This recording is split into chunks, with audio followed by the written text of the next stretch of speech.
Hello everyone, today I'm going to show you how to do the Android authorization for my plugin on Unity called Spotify4Unity. Before we start, you're going to need three things. That's the namespace, the application name, and the application scheme.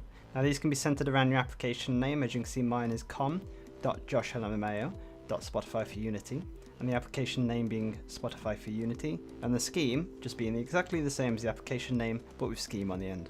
First thing we want to do is open Eclipse and go New, Project, Android, and Android Application Project. And the application name, just give it your application name, which in my case would be Spotify4Unity. And in the package name, you want to say your namespace. So mine would be com.JoshLmao.Spotify4Unity.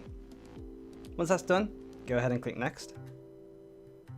And untick the first two boxes and tick the Mark this project as library and click Finish. Once that's done and your project's been made, expand it. Right click on source and add a new class.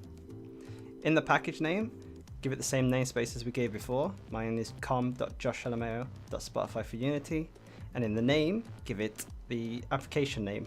So mine would be Spotify4Unity.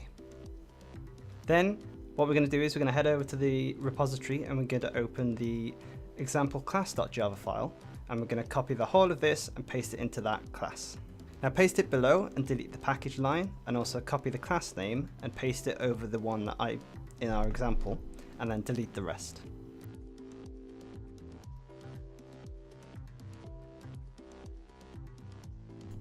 Now as you can see, we still have some errors under specifically Unity stuff. So what we need to do is we need to go to Project, Properties, Java Build Path, and add external jars. And then we need to navigate to the Unity install location, and then under this specific path.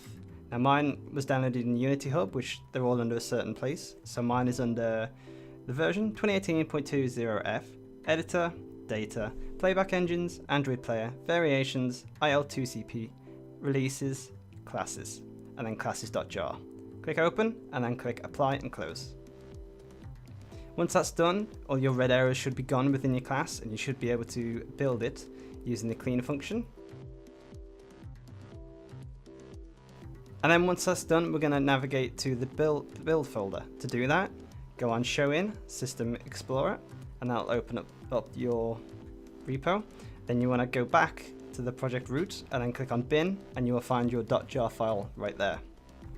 Then go back to Unity, and what we need to do is we need to create a folder, call it Plugins, and then inside that folder we need to create another one called Android. Now you might have this already. If so, that's fine. Just drop your .jar file inside there. However, if not, you need to create the folders, and then you need to copy and you need to paste it inside that folder, like so. Once we've pasted the jar file, we then need to create one last file called androidmanifest.xml. To do that, right click, new, text document, paste in the name, and then what we're going to do is we're going to copy all the text from the guide and paste it into the file, which can be opened in any text editor or Visual Studio. Once that's done, we need to change the name and the scheme name to our relevant ones. So in my case, the application name will be Spotify4Unity, making sure to keep that full stop at the beginning, and the scheme name will be Spotify4Unity scheme. Once that's done, close it and save it down, because we are done. Hopefully this video was simple enough for you to follow along. If there's any other problems, feel free to leave a comment down below or send me a tweet. I'm at JoshLmao, the link is in the description. Hope you guys enjoy my Unity plugin, and I hope you enjoyed this guide.